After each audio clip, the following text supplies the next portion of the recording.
this called maids.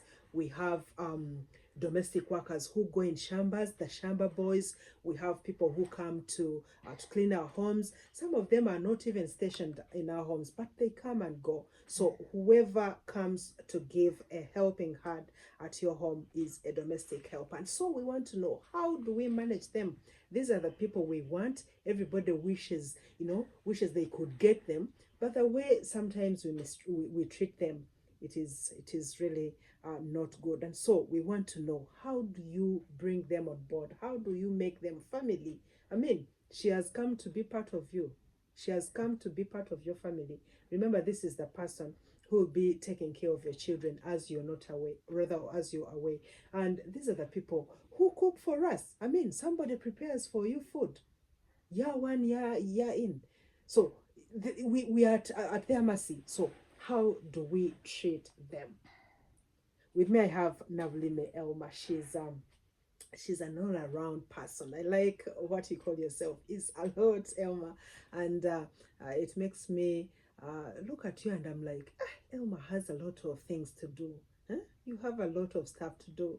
You're managing a lot. I'm managing me. Yet you're managing yourself, and you're a mother. You're a parent. How do you balance this?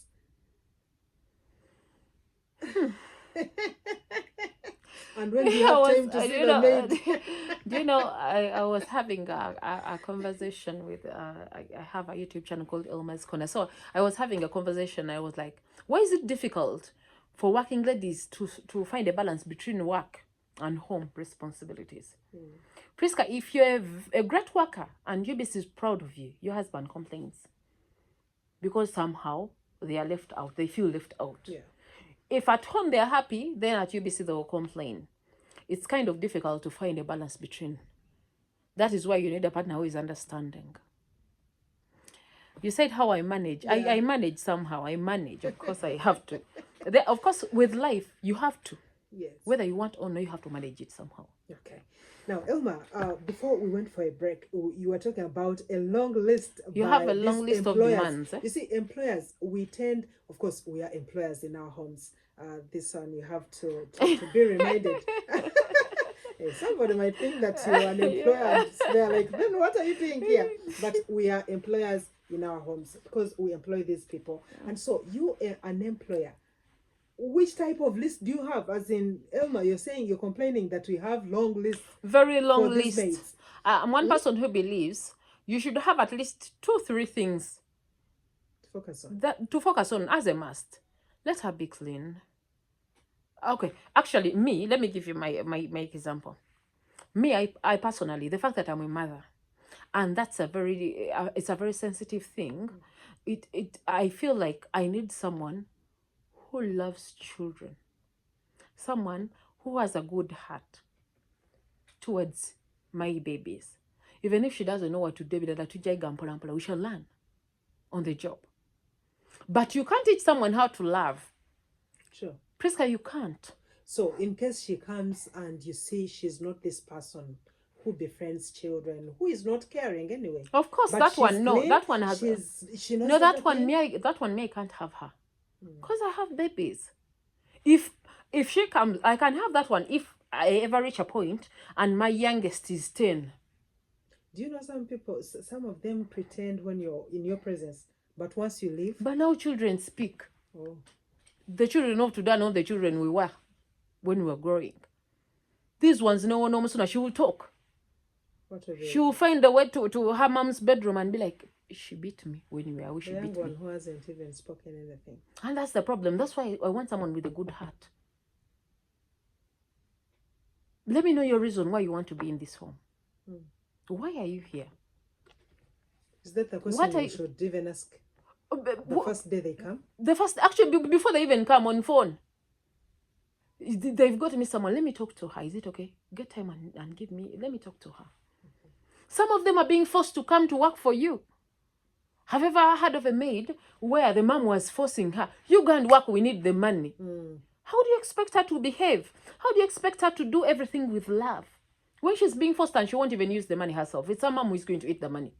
So they had an agreement with the employer that you will be sending me the money. Not that to give the girl. Yes, she's the one doing the work. Is that fair? So how do you expect this girl to be fair to your children? When she actually, for her, she says she'll be like, I'm working for nothing. She won't feel like I'm working and my mom is eating the money. No, she'll be like, I'm working for free. So know your reason. Why does this person want to come in your home? Some of them come for a reason. I have a friend who told me that she once got a maid they once got a maid who came and asked her, Auntie, you don't have a husband? She was like, I don't have. She was like, why? Me, I don't work in a home or mutari uncle. Why? And she was like, why? I was like, Baba Chala tebagala gula bintu. So it is men who buy them. But for her, she has been in homes, but us women, we don't want to buy things. We are strict. We you know? Yeah. Yet men are extravagant somehow. So what does she want to use without your knowledge? If she expects she feels like she will be starved in your home. Really? Why do I starve you yet you're with me? Actually, me I actually had another feeling. I was like, I think like these are the girls, because most of them come looking for marriage. But you won't even know until you get her. That is why I told you praying for that girl is so important before she even comes. You be like, God, if she's not the one, give me a sign. Now, Elma, what maybe this also is also another important thing. What should be included in like a domestic helpers contract? If you're bringing somebody on board to work at your home, what do you need to agree on? Agree on first and foremost, agree on the salary. It's so important for that person to work where she feels, yeah, I can work for this. I'm okay, I'm happy working for this much. So how much she's working for is so important to be communicated day one. Her beliefs. What do you mean? You could be a Christian, you could be a Muslim. She's a Christian. She loves pork. And you don't want it. And you don't eat pork. Communicate day one. This is a Muslim home. I wanted a Muslim maid. You were Christian. I want to give you a chance. Can you respect this home? Want to go to church, which is good, but they expect you to do what if you're all to go at church on the same day? As bosses, you have to sacrifice some things. That's where the understanding comes in. And you be like, okay, if I decide to take this girl at the church, we won't cook. Is there a way I can include in my budget lunch out that day we go? Every Sunday? Every Sunday. Or I'm even asking, every Friday you have to go. You can be like, is there a way as an employer? You sit down and talk to yourself. Look in your wallet. Is there a way I can include? It can be you can see it as something so big, yet it's not so big. Yet if you do it, it will make her so happy. She'll be like, Bantwala out nang. For me, when I'm going out, I take them all. And actually, the man familiarity with the girl, so that there is a way you don't become private. When every time you're taking her on board. I don't, not all the, no, like, they are not, my outings are not so frequent that every week, no, they don't. No, if the children go in holidays, of course, I know, I must get her done, take them out. But I'll take them all. It will be out to, because I have a man at home who helps me out with cleaning and some things as well. He can be like, but me, give me my money, let me keep home. My heart won't be settled when I know home is not safe. He has to keep the home safe. So it will be up to him to be like, let me stay. But if you want, we shall close the home and we all go. I believe that, Priska, when someone comes in your home, first and foremost, we pray for them to stay long. We don't want them to leave. And then when you want to enjoy anything, you want to leave them home. You take only your children. So when will she ever enjoy? When will she? Some people are not lucky that in 2-3 years she will go. Some of them can be there for even 10 years. You find a home and someone tells you I've had that maid for 10 years. So do we have to keep going with them wherever we go? No, so outings differ. No, outings differ. Outings are different. You can and we do them for a reason. If you be like, this is bonding time between me and my children. It's not just a normal outing. Then leave her and she will understand. But put it into your head that if you're taking the whole family, she's a family member who also loves enjoying. Actually, look for a way of compensating it somehow. The way she loves money, even if you don't take her and be like, we've gone out, but we're not taking you. 10K is there. Enjoy yourself as we go. Of course, she will be happy. She'll be like, then I don't have anything on me, you know? So find a way of making them feel at home. God trusted you with those people for a reason. But again, as you love them, you should still be careful.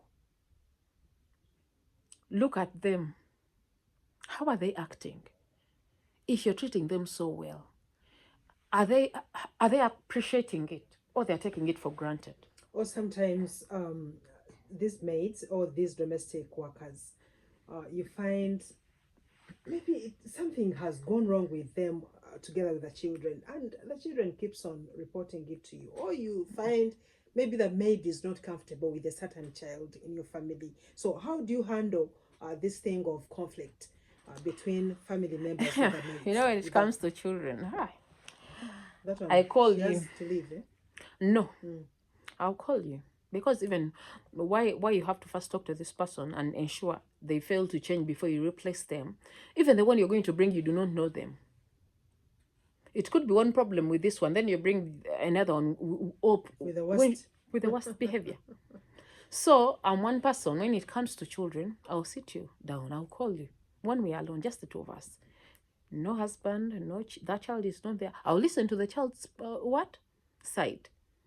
Giving an example, my daughter once complains about things because I have a daughter who is 12 years. She can be like, but she did this and this. I didn't like it. I believe my daughter is not a reporting type. It's also important to know your children. Because some of them, they just love telling lies. You should know your children. This one tells lies. When this one says something, they mean it. It happened. So my daughter is that type. She never tells lies. When she says something, it happened. So you can be like, but for me, she doesn't. Let's say they can have a conflict when it comes to TV. But she doesn't want me to watch my things. She over-dictates. She dictates what we watch, and I don't like it. And my things only on TV are between this time and this time. For her, she wants me to watch between this time and then. So I call her. And I'm like, your Ori is here. She goes to school. You have more time with the TV. Because even me, I don't stop you from watching what you want. I'm one person, I love my phone more than anything. Because even my clients, I talk on phone, I'm paid talking on phone. So I prefer my phone to TV. So we leave her with the TV. She'll watch it. Actually, the moment subscription is done, she communicates. Even when I'm here, I'll pay for TV. Another parent will be like, but my children are not the one watching it. Let me not pay. For me, I will pay. So I want you to be fair. I'll call and tell you, be fair. The fact that she's not always here, let her watch it more. Okay. For now. After all, she'll go back to school and you'll stay with the TV. But can they also learn how to watch with these kids? The same things. I mean, if my child is watching cartoons, why can't I watch with them and I see what they enjoy also? I think we need to keep on, encouraging them to watch with our children. Now, Elma, I want to take you back to this. What are the common challenges first when managing these domestic workers or helpers? The challenges is when you love them so much, it can bring familiarity. Yeah. I can give a good example of a maid I once had, and I had given her that freedom. You can go out when you want to, so long as you communicate, and I'm home. You are free. And I had told her, you're my young sister. I don't want people to know you're a maid. I want them to respect you. I want you to feel at home. So what she did, she used that advantage to abuse everyone in the neighborhood. Yes. Because she's at the She was so problematic, yes. And they feared to report to me because I'm this kind of person. I'm very friendly, but you might not get a word out of me. I can be like, good morning, and that's it. So they feared to report to me. So by the time they opened up and said things, it was too much. I was like, but you people have not been talking to me. But she was your sister. That is why you feared to say something. We knew you had nothing to do for her. So communicating with the lady who got her for me told me, stop calling them your sisters. Let people know they are maids, because that way they will know, they will stay in their lanes. Okay. Familiarity. So it brings familiarity. So as you love them and call them your own and welcome them in, let them still let them, there be boundaries. Okay. You should respect people. You should do this. You should let them know. When I told her to it's okay to have friends and go out once in a while when I was around, she started doing it when I was away. She could go and get a boyfriend and see the boyfriend. And she even went to an extent of bringing the boyfriend home. And they could, guess what? They could have sex on my bed. And I took so long to know it. That is why it is so important for us to have cameras at home. And guess how I got to know? Bed bugs. I didn't know how they look like. So I was like, but I've seen something on my bed. I've seen something on my sheets. What is this? So she could come and get it and close it without showing you. So I was like, but what was that? So when I got to know what a bed bug is and paid attention, I was like, but how could I get bed bugs? I'm not that dirty. I don't move in public vehicles, you know. I'm not in crowded places. How did I, you know? That is when I realized, oh, so she had even started that tendency of getting my sheets off the bed and washes them for me. So I was like, but when did you start laying my bed for me? You know? She was like, no, but I saw your bed sheets were dirty, and I decided to wash them. What? For you. And by that time I was still renting, so I was sharing a bedroom. Okay. So I realized loving them so much is also becoming, it can become a problem. Because I realized actually by the time people communicated, it was already too late. I only thank God that my daughter didn't pick any kind of behaviors from that person. She was even so abusive. Okay. Now, there are many challenges that come with domestic workers, but all in all, we have to have them. Your final word, Elma, how do we, make them our people? I mean, finalize as you give us the closing remarks. I'll finalize by saying we can't do without maids. We need them. Since we need them and we can't do without them, we need to learn how to stay with them. Let us communicate our needs respectively if we want them to respect us as well. Some of these maids treat us with disrespect because that's what we give them. They only reciprocate what we give. Yeah. Some of them are not showing love to our children because we are not showing love to them. You know, we need those maids. Give them what you want them to give to your children. Okay. You as the parent, you as the employer, give her or him what you want for your children. If you want her to love your children, show her love. If you want her to mistreat your children, mistreat her. Because that's the same energy she will put. Remember, you're an employer, she needs the job, she needs the money, you know. You're even old enough, she can't communicate that I'm not happy with you. But she can torture the child. Okay. And if you can, please get a camera at home. Wow. We are going to work for that. I think cameras are also good on the other side. Thank you so much, Elma. And thank you for sharing all these insights with us. Please, dear listener, managing a domestic helper is very important. And how do you treat them? The way you treat them, remember, if you treat them negatively, they will do whatever it takes to make you disorganized or to make even your children uncomfortable in their home. Please ensure that you manage them well. Talk to them. Communication is key in managing these domestic helpers. And once in a while, show them that they are also human. Very true. Let them enjoy life. Thank you so much, Elma, for sharing with us. Dear listener, we can't continue, but we shall come back next week. Please, just stay with us. Know that UBC Radio is here for you. And the family show is here for you to ensure that you're happy in your families and in your homes. I'm Priska. Please see you next Tuesday. May God bless you.